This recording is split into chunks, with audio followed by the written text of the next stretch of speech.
Alrighty, welcome everybody to another episode of the Iowa Gravel Series Podium Podcast. My name is Chris McQueen. I am your host, and I am here with yet another wonderful guest. We have Joel Huisenga. Sorry. I tried to get it right the first time, and I still messed it up. So sorry, Joel. He, not too long ago, came in, what was it, third, I believe, at Glenwood? Third. And we recently were on a similar course together at Sarah Cooper's Spotted Horse, and he came in second on the 70-mile distance for the open men. So we clearly have a fast and capable individual here with us today. Joel, thank you so much for your time and for being on the podcast. Yeah, thanks for having me. Joel, I mentioned this before. I don't do a ton of research with my podcast episodes or anything. Use this opportunity to get to know you and let you have an opportunity to let the world know a little bit about you as well. So maybe we should just start at the beginning. Where are you? What do you do? And how'd you get into biking? So currently I'm in Des Moines. I'm a pharmacist at Mercy Hospital here. Just moved here in April. I'd been in Ottumwa for about 10 years before that, doing the same hospital pharmacy sort of thing. A little different, a lot bigger hospital situation, but I'm pretty happy with the move so far. A lot more group rides here when my schedule works out for them. Nice not to ride by myself all the time. Yeah, I was an okay high school and D3 runner, really more of a 200, 400 guy athletically. And then when I got out of school, I was just generally working out for a while, doing nothing with any real goals, but just staying active. But I'd been doing RAGBRAI for almost 15 years now and had never really done anything like specific prep for that so much. I could just get by on being in my early 20s and being in good shape from running track. But then that wasn't working out so much. So I started riding a little bit more and then just kept snowballing. I think really like 2018 is when I started to really do more volume, and 2021 is when I started racing. So third year of it now. Been going pretty well. Yeah, it has been going pretty well. So let me get this straight. When you're running in college and doing what I would consider sprints, 200 to 400 distance, maybe that's a mid distance for you, but yeah, I think of that as a sprint still. What college school were you running for? So when I was running on a team, I was at Grinnell College. So I was really going there more for school, but I had a team that I was on. Was hurt most of the time, really. My last year, I ran one indoor meet, and then I had stress fractures in both tibia, and that was the end of my season. I think I've shared this before. There's a comic that I loved that it was basically the 4 phases of a butterfly, going from like a caterpillar to a chrysalis to an emerging butterfly to a beautiful butterfly, and the different parts are essentially labeled. The caterpillar is runner, the chrysalis is injured runner, the emerging butterfly is the mate, and then the last one is become an amazing cyclist, basically. Yeah, that's a big part of it, is that like when I started riding more, I've been able to keep doing it without developing any sort of overuse injury or anything. As long as I keep the rubber side down, I'm not getting hurt. Yeah. So you started, I definitely want to dig into RAGBRAI. I actually did RAGBRAI for the very first time this year. I was a RAGBRAI virgin, but had a good experience. Although I'm critical of RAGBRAI, but I think everybody knows what it is, and that's fine. And then, so I would love to dip into RAGBRAI. And then also, did you start riding in Ottumwa road or gravel? What was your first cycling? Yeah. What did your first bike look like? So at that point I only had a road bike. And as I started doing more the options for routes, staying on pavement there were a little limited. It got repetitive. And so I was like, I'm going to get a gravel bike and be able to ride different stuff.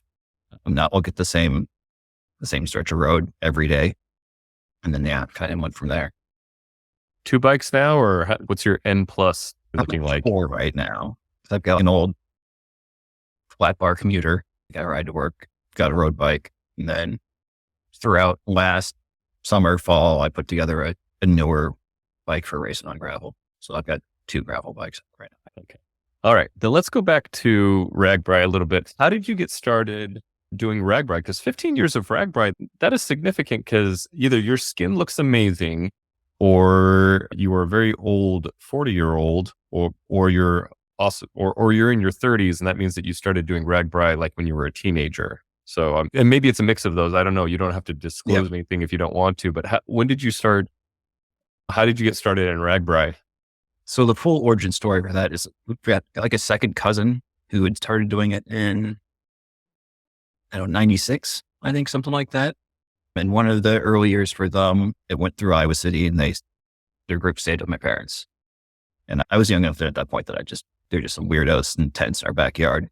But my older brother was in his teens enough that one of them tried to take him down to the beer garden that foam inflatable beer hats that he thought were great. It had put the seed in his mind more than mine, really. But would have been like 2007. He finished an enlistment in the Marine Corps and was on terminal leave, or wasn't really doing anything in the summer. And it's like, I want to do Ragbri. That was our first year.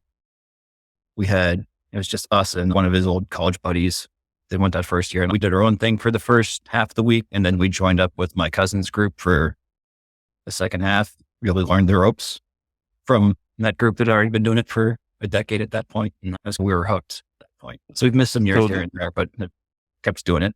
So I was 21 my first year, which probably helped.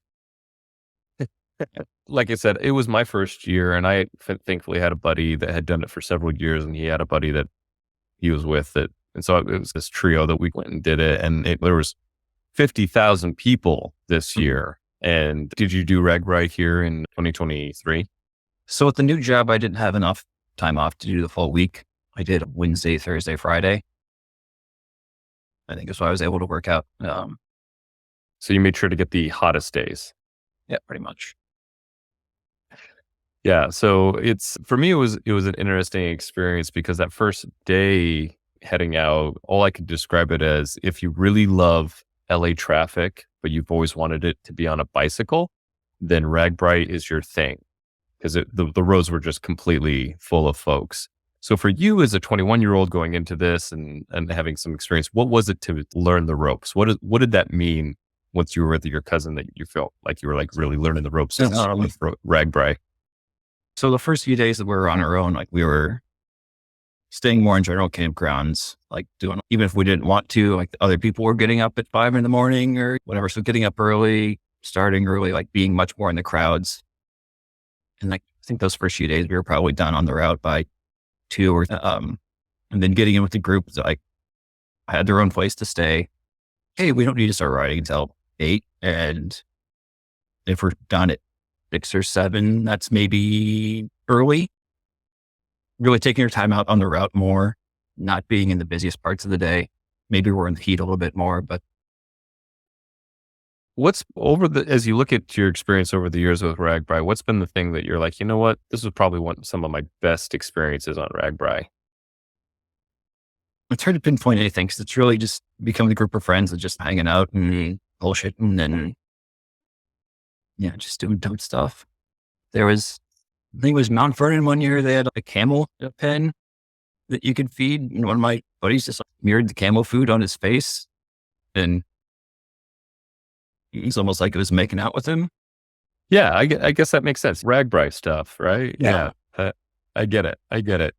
Oh, so for me, this is interesting though, because you go from being a pretty darn fast runner to a recreational Ragbri style, go out and have fun and do stupid stuff rider, to what changed here, or what was the impetus to get into racing more on your bike? That was it purely around fitness, or was it more? Is it you've had competitive experience in college? Was it wanting to get back into that competitive environment? What kind of drew you back into cycling? I've always liked pushing pretty hard with being active. Like at some point on the bike, like getting into tracking stuff, got on Strava, started noticing like, I'm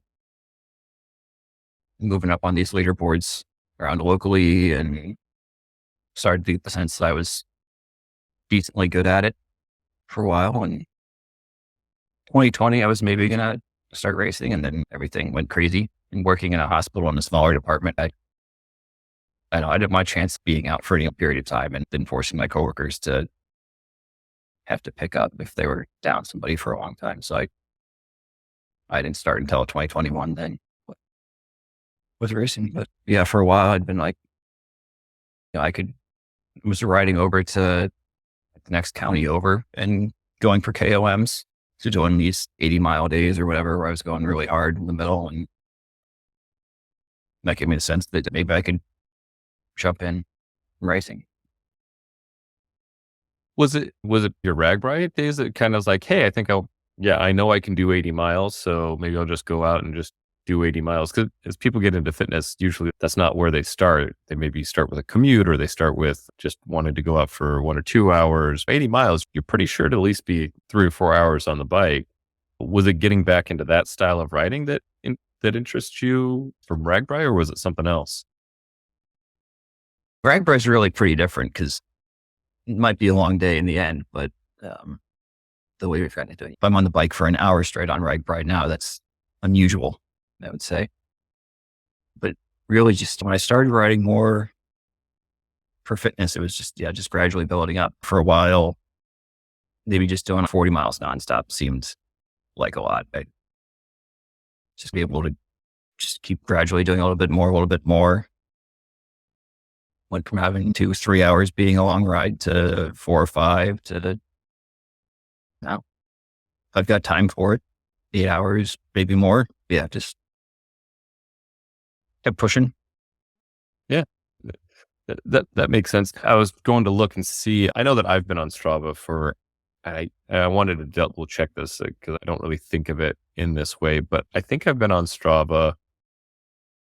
Oh gosh, going on 10 years. No, even farther, because I have data all the way back to 2011. So I've been on Strava for more than a decade. And for me, I was in the Bay Area and I was trying to figure out where I could go and not get lost. And someone mentioned Strava, and we started, and I ended up getting a GPS so that I could put some sort of routes on. And because I don't think I even had 2011. Gosh, It's pretty early. Yes. it's pretty early. It's not quite pre-iPhone days. iPhone had already come out, but it was pretty early, right? And so I just wanted to not get lost. So I wanted to go find cool things and not get lost. But Strava in general, I think has changed. Did you say that you really only got onto Strava in 2020 or looking for KOMs, or what was your experience there? I think I probably first started using it in 2018, just to track mileage and stuff like that. And then I was probably doing workouts with heart rate and stuff at that time.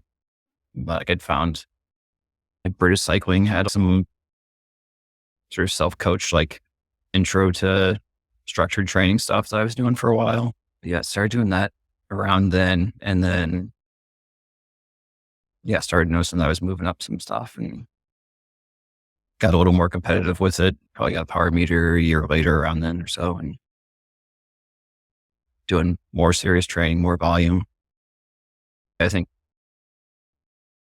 still over the last 5 or 6 years, I've just continually been doing more and more time training. And I think that's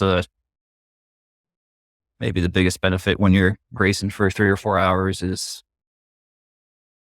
just having more time on the bike really helps. Yeah, having that cardio base makes a huge difference. And it sounds like, again, I'm reading between the lines here a little bit, or wondering because to start being on podiums with the likes of Jonathan Waite and Lee Bumgar and Jake Johnson and everything like that, that doesn't come out of nowhere. There has to be a big base there, and also some concerted effort. Do you think your experience in pharmacy and in the fact that you understand the body, has that helped you as you've tried to design your training, or versus being coached as a college athlete and being told just run hard and break bones if you need to? do you feel like your understanding of physiology has helped you as you've tried to realize, oh, I've got some potential here. I have some desire. What do I need to do to get to that next step? I just started more with from the running side of it. Like I'd always been a very curious athlete when I was participating in it. I didn't want to just know what I was supposed to be doing that day, but like why we were doing it and what the benefit was supposed to be. And really got into that.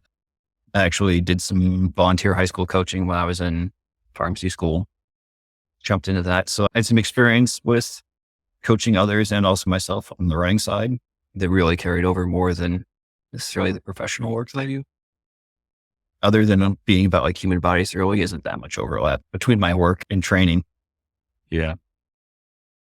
What did you coach?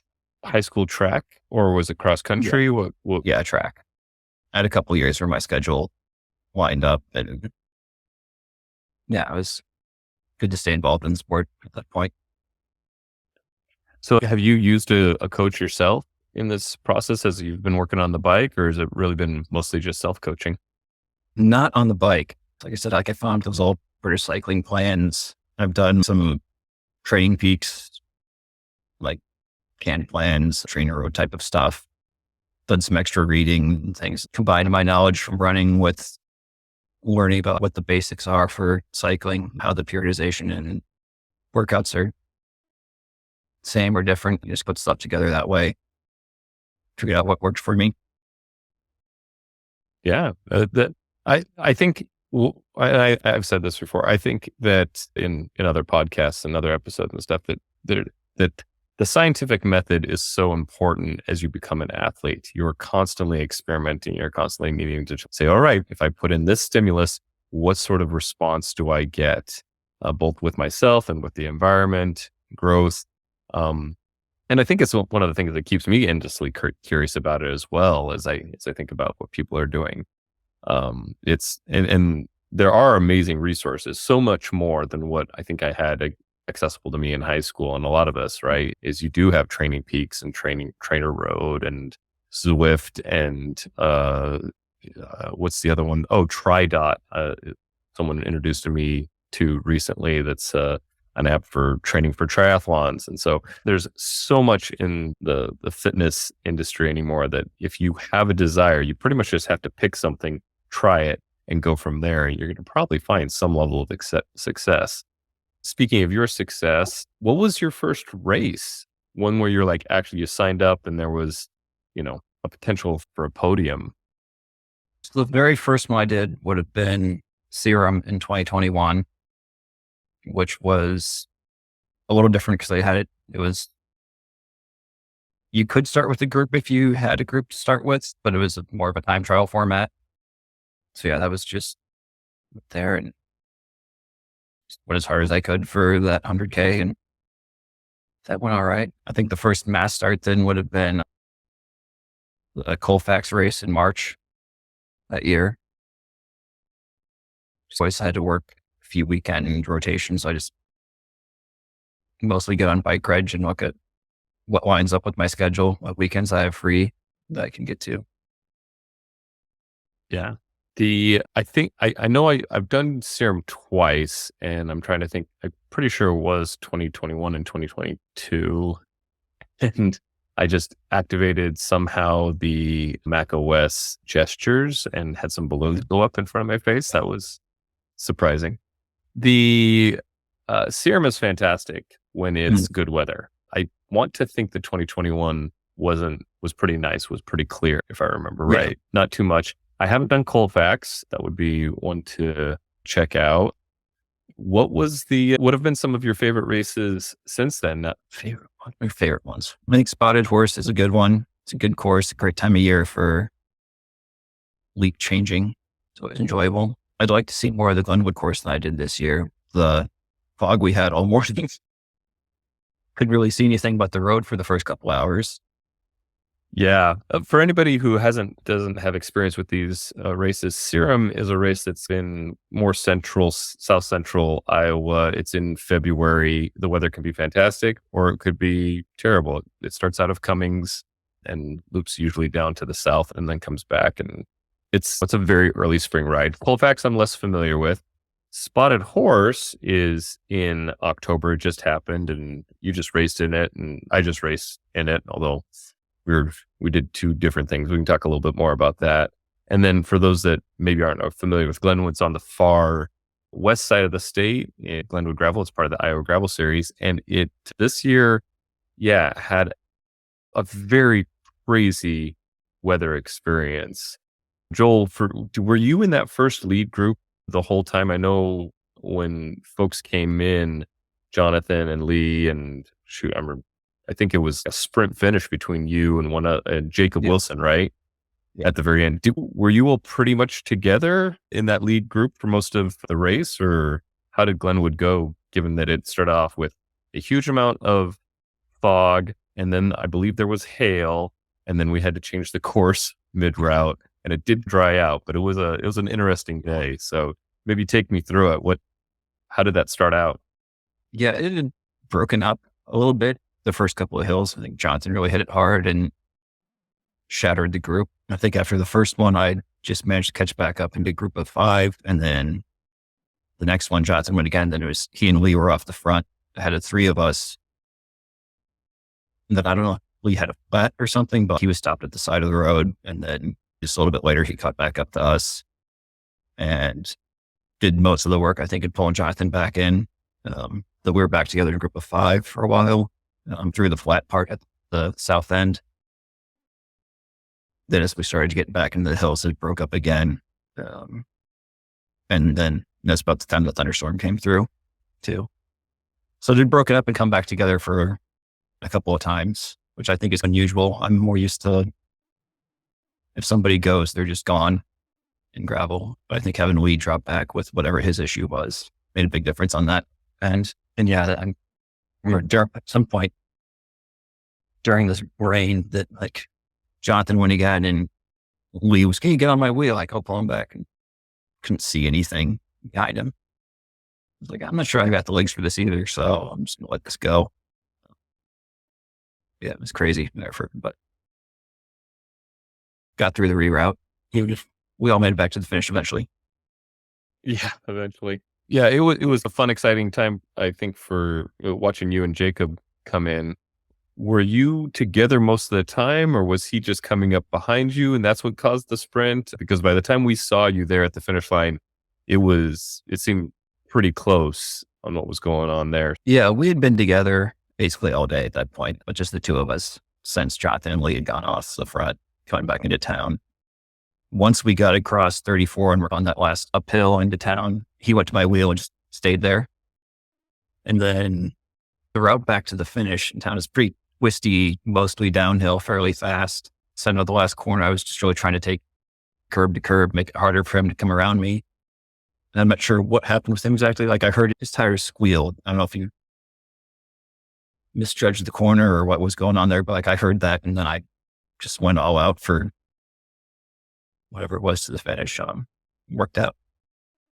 Yeah, it did. It was, and that curb to curb must have really helped, because that is a tricky little point. If you have any crit racing, it maybe would have helped you out, although I can't guarantee that every corner was swept there on that road. But yeah, your bike handling skills for a sprint finish would really definitely benefit that. Cool. Then let's maybe move over to Spotted Horse a little bit, because we just had that, and it was a beautiful day. I got to enjoy the 175, so I got a lot of time in the day, and I was not on the competitive end of that. That was not my goal. 175 in a race scenario was probably the longest distance that I've ever done. So for me, it was more or less, let's see if we can do this type of distance and how it goes. But it sounds like you've done Spotted Horse a couple times. Yeah, I did it 2 years ago and then this year. How did 2 years turn out? Were you on close to a podium or in the competitive realm? Or I got third and second this year. 2021 was riding with Jake Johnson and a friend of his basically all day. My instinct on it now is that maybe Jake was sandbagging a little bit to stay with his buddy, and he was actually better than us. But like at one point, with like 20 miles to go, I thought I could attack them. And I maybe got a few seconds for a few minutes. And then Jake pulled me back and they sat on me the rest of the way. And they both beat me in the sprint there. But that was my first time racing against him. He realized now how strong he is. He's a tough guy to go against. Yeah. Now that you're in Des Moines, I know I've seen him ride a little bit with the 515. Are there groups that you tend to ride with a lot out of Des Moines? My schedule makes it a little tough because my hours are a little more at the end of what most people do. I try to get to the Tuesday Night Worlds ride when I can. I've done Wednesday Night Gravel a couple of times. Hopefully gonna make it to that tonight. But yeah, some of the 515 is either not early enough or way too early for me. If I'm on first shift, I'm clocking in the middle of when that would happen. If I'm on second shift, I got off work at 10 o'clock the night before and I'm not waking up that early. Meet up with the groups when I can, but it's a little difficult. Yeah, no, I can understand that. So what was it like for Spotted Horse this year? Coming in second is nice. And yeah, we acknowledge that Jake Johnson's quite a competitor. He's been on the podcast and he in 2022 was on the podium for the Iowa Gravel Series quite a bit. Yep. We definitely have experience with him. How was your race for Spotted Horse this year, 2023? It was pretty good. There were 3 of us that were off the front a lot earlier than I would have expected. I really think it was just like a mile or two. And then it was just like, oh, it's just Jake, Kyle, and I. But so we were riding together for about the first half of the race. And I don't know, maybe like an hour and a half in, I started to feel like twinge. Just like, oh, I maybe don't have my best legs today. So when Jake went, I was like, I'm just going to let him go. And then we've got this 18-mile-an-hour headwind for an hour straight on the way back. Whatever it was, Kyle and I were talking. We're like, let's just work together through that. So for the second half, we traded turns for a while. Surprised after the last major hill, I would say is 5 or 6 miles when you're coming back up out of Peru towards the finish there.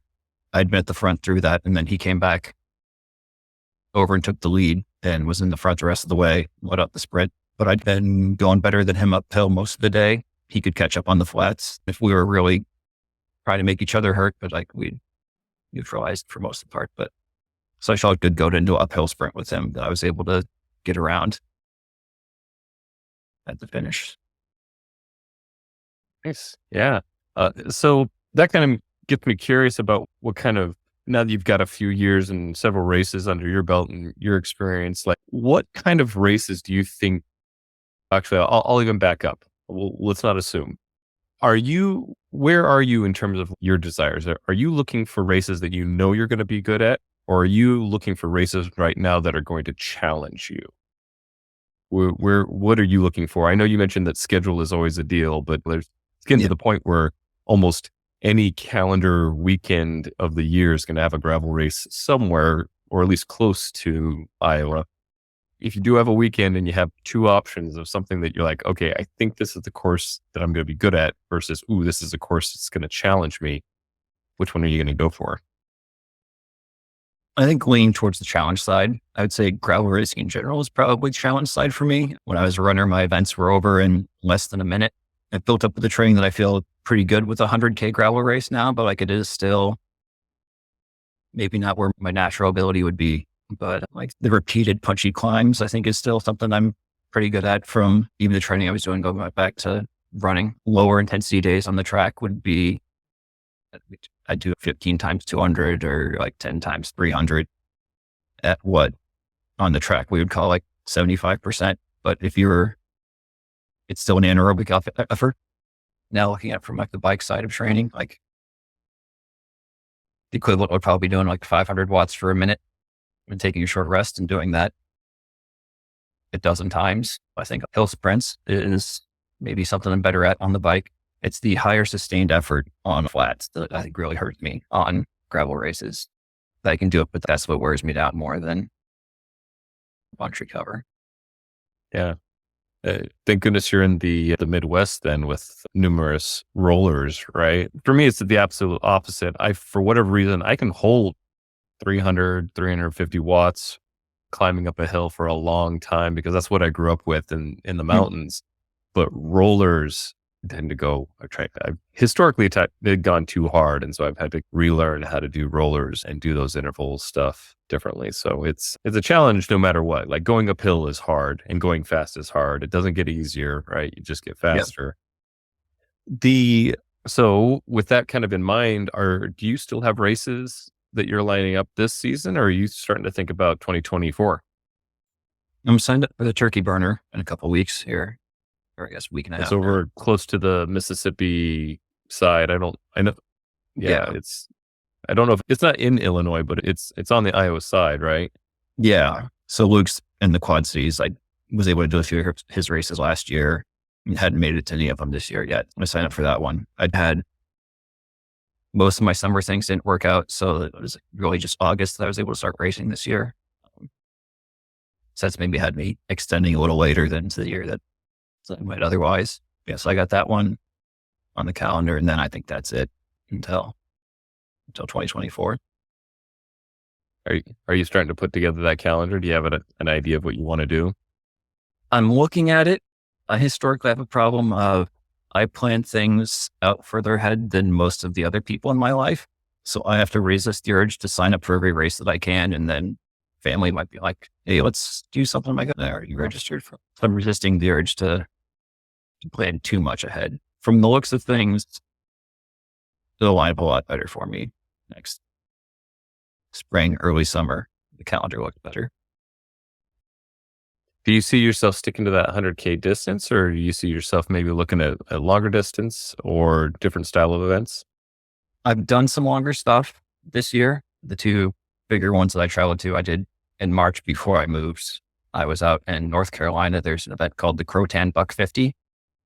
I have some friends out there that I was visiting them, and also based around this 150-mile race out there, and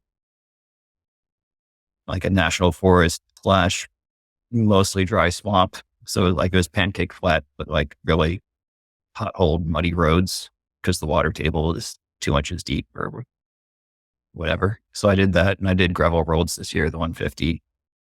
Both of those, I found that it didn't take much past 100 miles before I started having ankle, knee, whatever, pushing that hard for that long. Didn't seem to quite work with my fit. There's something I got to figure out there. I think 100K is it's a good event distance for me to compete in, to still be pushing myself physically. The first 2 hours usually go pretty well. And then the third hour, it's okay, what have I got today? I think that's understood. And I think of it as someone who I put myself in the category of if you can't do, you teach. And if you can't race, you direct. And so I look at you folks that are coming in on these 100K distances in that 3 hour mark and everything. And it really is exceptional and amazing in a lot of ways. So I'm always in awe of the folks on these races. I'm gonna put a selfish plug for Albia Holy Cow, which if you like the punchy climbs is probably gonna be right up your alley, and it's near a little bit closer to Des Moines. So I'm gonna. I know that you've got at least a little bit of credit on the Iowa Gravel Series because for anybody on the podium, we credit them back the registration because we want you to come back and race with us more. So hope you definitely get a chance to use that a bit. Usually my last question for folks is very big and grand and beyond yourself. I'll try and give you a little bit of time to think about this, but the question is always, if you had a magic wand, what would you change about cycling, the cycling world? Maybe it's fitness, maybe it's community, maybe it's gear, maybe it's yourself. That could be fine. But the real goal here is like, what are the things that you think are really a need or really something that could help change cycling and gravel and this community that we're in Iowa for the better, or maybe the world? You can think that big too. But I'm curious, when I ask if you had a magic wand and you could change something in Iowa, what would you do? It'd be kind of weird when I was having done rag bright much of that, but I feel like that dominates what most regular people in Iowa think of as cycling so much that like their attitude towards this, that it's just like this just like goofy thing that isn't serious or actually all that important. Or like if you talk about bike infrastructure for transportation, they don't think of biking like that. Or the attitude of people to think that a bike is just a toy. And so we don't need to take safety infrastructure, stuff like that seriously. That's maybe more important to me. My commute is pretty short, but I do ride 95% of the time to work. I think I've had 3 times that I've driven in 6 months since I moved here. And 2 of those was because I started at 2 a.m. that morning. So you'd probably look at, could we get the infrastructure, bike lanes, or a little bit more breathing room on the shoulder for cyclists and things like that? Maybe something that you'd want to see a little bit more here in Iowa. Yeah, and just make it easier for more people who aren't physically fit racers to have the comfort to ride their bike places. I think a big part of getting other people to ride for transportation is it being something they feel safe doing. That I think comes down more to instructor than anything else. Yeah, I think you're right. I lived in Michigan was where I started road riding a lot more. I grew up mountain biking in Utah, spent a good time in the Bay Area in California. And that's where I was commuting to work most days and having a lot of after work rides and things like that. And for the most part, everybody in that area really understood and respected and gave room for cyclists. And there was a lot of infrastructure available. So I got very much used to that. And then moving to Iowa, and I told people I was a cyclist, people were like, "You're not going to ride on the roads, are you?" And I'm like, yeah, I am going to ride on the roads. They're like, we have one trail. It's the Wabash Trace.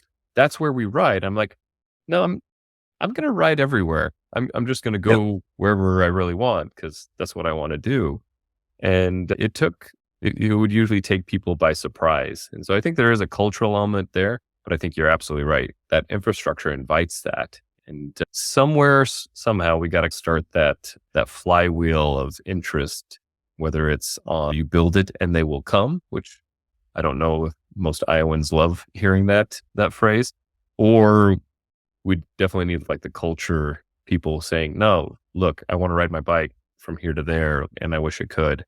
I'm actually going to have a chat with Luke from the Iowa Bicycle Coalition here soon. So maybe that's something that I'll bring up as something that Iowa Gravel Series could. I'm excited about the idea of trails, but the idea of what can we do as cyclists to encourage more people to ride anywhere that they want and feel safe and encourage more people to be into cycling, I think that's important. So that's cool. I like that. Thanks. Joel, this has been a fantastic time chatting with you and get to know you a little bit. I really do hope to see you a lot more on the Iowa Gravel Series and then any other races. So please let us know what you're up to. And thank you so much for your time. Yeah, thanks, sir. I'm good. All right, we'll see you soon.